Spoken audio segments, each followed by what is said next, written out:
नमस्कार, स्वराज एक्सप्रेस देख रहे हैं आप और आपके साथ मैं हूं रश्क गौरी। खबरों की शुरुआत करेंगे। आज राजमाता विजयाराजे सिंधिया की जन्म शताब्दी का समापन दिन है और ग्वालियर में राजमाता जन्म शताब्दी के मौके पर पीएम मोदी 100 रुपए का सिक्का जारी करेंगे और इसी के साथ प्रदेश संगठनात्मक जिलों में स्मृति कार्यक्रमों का आयोजन होगा।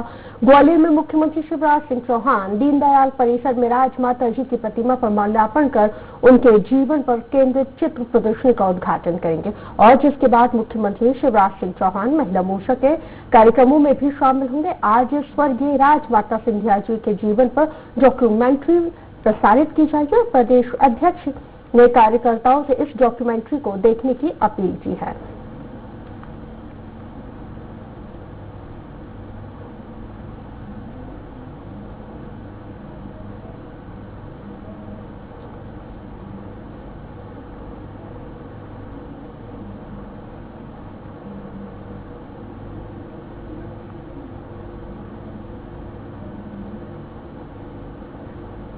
महारानी होकर भी उन्होंने जनता की सेवा का व्रत लिया था। वो सेवा की पर्याय बन गई थी। अन्याय के खिलाफ संघर्ष का वो प्रतीक थी और सारा जीवन उन्होंने भारत माता की चरणों की सेवा में और जनता की सेवा में समर्पित कर दिया। भारतीय जनता पार्टी का आज जो वट वृक्ष दिखाई दे रहा है, उसको यहाँ तक पहुंचाने में, पुष्पित और पल्लवित करने में श्रद्धेय राजमाता जी का अतुलनीय योगदान है। मैं उनके चरणों में श्रद्धा सुमन अर्पित करता हूँ, प्रणाम करता हूँ। तो राजमाता के जीवन पर डॉक्यूमेंट्री का प्रसारण किया जाएगा। आज राजमाता जन्म शताब्दी समारोह है। पीएम मोदी 100 रुपए का सिक्का आज जारी करेंगे। महारानी होकर भी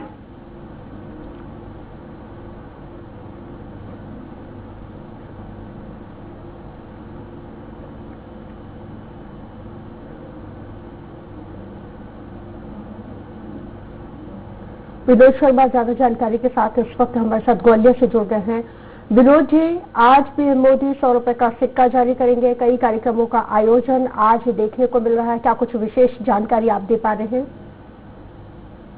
अभी सिक्का जारी कर दिया गया है और जैसा कि अभी तत्काल जो प्रधानमंत्री नरेंद्र मोदी हैं, उन्होंने सिक्का जारी किया है। यहाँ कार्यक्रम चल रहा है बंधन वाटिका में, खड़े होकर सभी लोग अभिवादन कर रहे हैं। इसमें मुख्यमंत्री शिवराज सिंह चौहान हैं, राज्यसभा सांसद ज्योतिरादित्य सिंधिया, केंद्रीय मंत्री नरेंद्र सिंह तोमर ग्वालियर में जो मौजूद हैं और अभी प्रधानमंत्री नरेंद्र मोदी का भाषण शुरू होने वाला है। बिल्कुल, क्योंकि विनोद जी वही लाइव तस्वीरें भी हम अपने दर्शकों को दिखा रहे हैं जिस वक्त प्रधानमंत्री नरेंद्र मोदी ने आज 100 रुपए का सिक्का जारी किया है। तो इस वक्त हम तस्वीरें दिखा रहे हैं। ये वो सिक्का है जो राजमाता के नाम से जारी किया गया है और जन्म शताब्दी के तौर पर इस सिक्के को पीएम मोदी ने जारी किया। विशेष स्मारक सिक्के का विमोचन किया गया है। संबोधित कर रहे हैं पीएम मोदी। अभिभाषण से हम सभी को कृतार्थ करें। नमस्कार। केंद्रीय मंत्रिमंडल के मेरे सभी सहयोगी गण, अलग अलग राज्यों के राज्यपाल श्री, मुख्यमंत्रीगण, देश विदेश से जुड़े राजमाता विजयाराजे सिंधिया जी के प्रशंसक एवं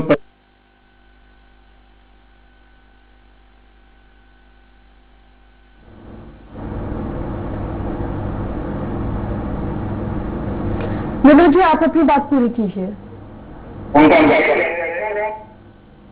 जी,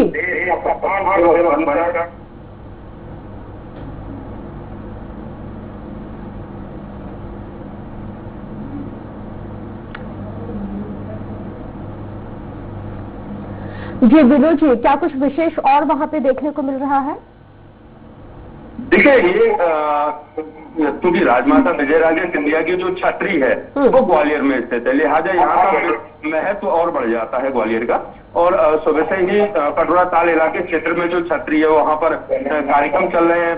यहाँ सबसे पहले यशोधरा राजे सिंधिया पहुंची, उन्होंने पुष्पांजलि अर्पित की। नरेंद्र सिंह तोमर पहुंचे, उन्होंने पुष्पांजलि अर्पित की। ज्योतिरादित्य सिंधिया भी पहुंचे और मुख्यमंत्री शिवराज सिंह चौहान पहुंचे। उन्होंने साफ तौर पर कहा कि राजमाता ममतामयी मां थी, करुणामयी मां थी, और आज जो बीजेपी एक बट वृक्ष के रूप में दिखाई दे रही है, ये सब राजमाता की मेहनत और उनके परिश्रम का ही फल था कि आज इतने बड़ा संगठन बीजेपी है। जो मैं लौटूंगी आपके पास विनोद जी, लौटूंगी मैं आपके पास। पीएम मोदी का संबोधन अपने दर्शकों को सुनवाते हैं। बाद में जब हम श्रीनगर जा रहे थे तो जम्मू में विदाई देने भी आई थी और उन्होंने लगातार हमारा हौसला बुलंद किया था। तब हमारा सपना था लाल चौक में तिरंगा झंडा फहराना, हमारा मकसद था धारा 370 से मुक्ति मिल जाए। राजमाता जी ने उस यात्रा को विदाई दी थी। जो सपना था वो पूरा हो गया। आज जब मैं पुस्तक में और भी चीजें देख रहा था, पुस्तक में एक जगह उन्होंने लिखा है, एक दिन ये शरीर यहीं रह जाएगा, आत्मा जहां से आई है वहीं चली जाएगी। शून्य से शून्य में स्मृतियां रह जाएगी। अपनी इन स्मृतियों को मैं उनके लिए छोड़ जाऊंगी जिनसे मेरा सरोकार रहा है, जिनकी मैं सरोकार रही हूं। आज राजमाता जी जहां भी है हम सबको देख रही है, हमें आशीर्वाद दे रही है। हम सभी लोग जिनका उनसे सरोकार रहा है, जिनकी वो सरोकार रही है, वो यहां इस विशेष कार्यक्रम में कुछ लोग पहुंच भी पाए हैं और मौजूद भी हैं, और देश के अनेक भागों में, कोने कोने में आज ये अवसर वर्चुअली मनाया जा रहा है। हम में से कई लोगों को उनसे बहुत करीबी से जुड़ने का, उनकी सेवा, उनके वात्सल्य को अनुभव करने का सौभाग्य मिला है। आज उनके परिवार के, उनके निकट संबंधी इस कार्यक्रम में हैं, लेकिन उनके लिए हम सब, हर देशवासी उनका परिवार ही था। राजमाता जी कहती भी थी, मैं एक पुत्र की नहीं, मैं तो सहस्त्रों पुत्रों की मां हूं। उनके प्रेम में आकंठ डूबी रहती हूं। हम सब उनके पुत्र पुत्रियां ही हैं, उनका परिवार ही है, और इसलिए ये मेरा बहुत बड़ा सौभाग्य है कि मुझे राजमाता विजयाराजे सिंधिया जी की स्मृति में 100 रुपये के विशेष स्मारक सिक्के का विमोचन करने का अवसर मिला है। हालांकि मैं खुद को आज बंधा हुआ महसूस कर रहा हूं, बहुत बंधा हुआ महसूस कर रहा हूं, क्योंकि मैं जानता हूं कि अगर कोरोना महामारी नहीं होती तो आज इस कार्यक्रम का स्वरूप कितना बड़ा, कितना भव्य होता। लेकिन ये बात मैं जरूर मानता हूं, जितना मेरा राजमाता साहब के साथ संपर्क रहा है, कार्यक्रम भव्य तो नहीं कर पा रहे हैं, लेकिन एक कार्यक्रम दिव्य जरूर है, उसमें दिव्यता है। साथियों, पिछली शताब्दी में भारत को दिशा देने वाले कुछ एक व्यक्तित्वों में राजमाता विजयाराजे सिंधिया भी शामिल थी। राजमाता जी केवल वात्सल्य मूर्ति ही नहीं थी, वो एक निर्णायक नेता थी और कुशल प्रशासक भी थी। स्वतंत्रता आंदोलन से लेकर आजादी के इतने दशकों तक भारतीय राजनीति के हर अहम पड़ाव की वो साक्षी रही। आजादी से पहले विदेशी वस्त्रों की होली जलाने से लेकर आपातकाल और राम मंदिर आंदोलन तक राजमाता के अनुभवों का व्यापक विस्तार रहा है। हम सभी जो उनसे जुड़े रहे हैं, जो उनके करीबी रहे हैं, वो उन्हें भली भांति जानते हैं, उनसे जुड़ी बातों को अच्छी तरह जानते हैं। लेकिन ये भी बहुत जरूरी है कि राजमाता की जीवन यात्रा को, उनके जीवन संदेश को देश की आज की पीढ़ी भी जाने, उनसे प्रेरणा ले, उनसे सीखे। इसलिए उनके बारे में, उनके अनुभवों के बारे में बार बार बात करना आवश्यक है। कुछ दिन पहले मन की बात कार्यक्रम में मैंने बहुत विस्तार से उनके स्नेह पर चर्चा की थी। विवाह से पहले राजमाता जी किसी राज परिवार से नहीं थी, एक सामान्य परिवार से थी। लेकिन विवाह के बाद उन्होंने सबको अपना भी बनाया और ये पाठ भी पढ़ाया कि जन सेवा के लिए, राजकीय दायित्वों के लिए किसी खास परिवार से मैं जन्म लेना ही जरूरी नहीं होता।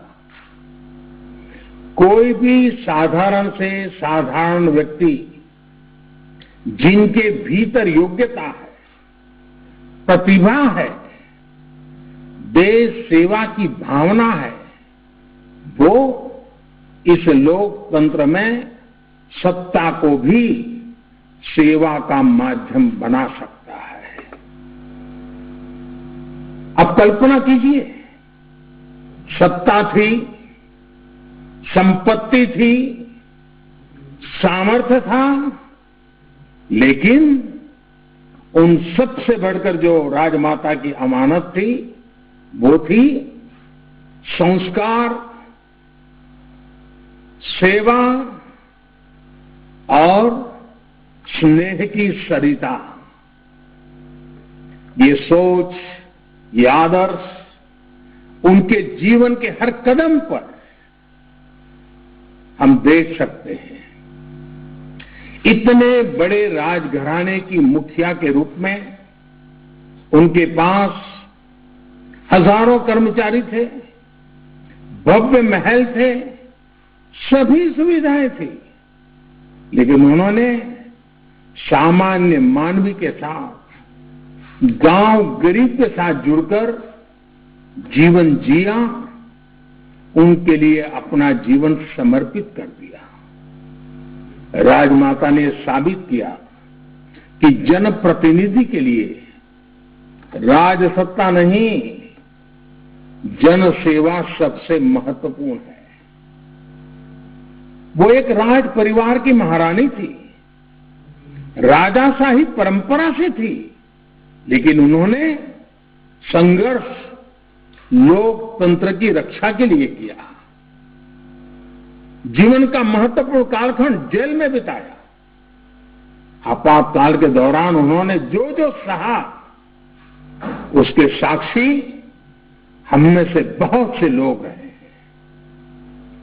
इमरजेंसी के ही दौरान तिहाड़ जेल से उन्होंने अपनी बेटियों को चिट्ठी लिखी थी। संभवतः उषा राजे जी, वसुंधरा जी, यशोधरा जी, उन सबको ये चिट्ठी याद होगी। राजमाता ने जो लिखा था उसमें बहुत बड़ी सीख थी। उन्होंने लिखा था, अपनी भावी पीढ़ियों को सीना तानकर जीने की प्रेरणा मिले, इस उद्देश्य से हमें आज की विपदा को धैर्य के साथ झेलना चाहिए। राष्ट्र के भविष्य के लिए राजमाता ने अपना वर्तमान समर्पित कर दिया था। देश की भावी पीढ़ी के लिए उन्होंने अपना हर सुख त्याग दिया था। राजमाता ने पद और प्रतिष्ठा के लिए न जीवन जिया, न कभी वो राजनीति का रास्ता चुना। ऐसे कई मौके आए जब पद उनके पास तक सामने से चल करके आए, लेकिन उन्होंने उसे विनम्रता के साथ ठुकरा दिया। एक बार खुद अटल बिहारी वाजपेयी जी और लाल कृष्ण आडवाणी जी ने उनसे बहुत आग्रह किया था कि वो जनसंघ की अध्यक्ष बन जाए, लेकिन उन्होंने एक कार्यकर्ता के रूप में ही जनसंघ की सेवा करना स्वीकार किया। अगर राजमाता जी चाहती तो उनके लिए बड़े से बड़े पद तक पहुंचना मुश्किल नहीं था, लेकिन उन्होंने लोगों के बीच रहकर, गांव और गरीब से जुड़े रहकर उनकी सेवा करना पसंद किया। साथियों, हम राजमाता के जीवन के हर एक पहलू से हर पल बहुत कुछ सीख सकते हैं। उनकी कई ऐसी कहानियां हैं, जीवन की सातत्यपूर्ण घटनाएं हैं जो उनसे जुड़े रहे लोगों को बताते रहे। एकता यात्रा का ही एक और किस्सा है। जब वो जम्मू में थी तो 2 नए कार्यकर्ता भी उनके साथ थे। राजमाता दूसरे कार्यकर्ता का कभी कभी नाम भूल जाती थी, तो बार बार पहले कार्यकर्ता से पूछती थी कि तुम गोलू हो ना, और दूसरे साथी का क्या नाम है। वो अपने छोटे से छोटे साथियों को उनके नाम से जानना पहचाना पसंद करती थी। साथ के लोग कहते भी थे कि आप क्यों नाम की इतनी चिंता करती हैं, आप बस आवाज लगा दीजिए। लेकिन राजमाता उन्हें जवाब देती थी कि मेरे कार्यकर्ता मेरी मदद कर रहे हैं और मैं उन्हें पहचानूं तक नहीं, ये तो ठीक बात नहीं होगी। मुझे लगता है कि सामाजिक जीवन में अगर आप हैं, फिर चाहे आप किसी भी दल से, किसी भी पार्टी से हो, सामान्य से सामान्य कार्यकर्ता के प्रति ये सोच, ये भाव हम सभी के मन में होना ही चाहिए। अभिमान नहीं, सम्मान, ये राजनीति का मूल मंत्र उन्होंने जी करके दिखाया है। साथियों, राजमाता उनके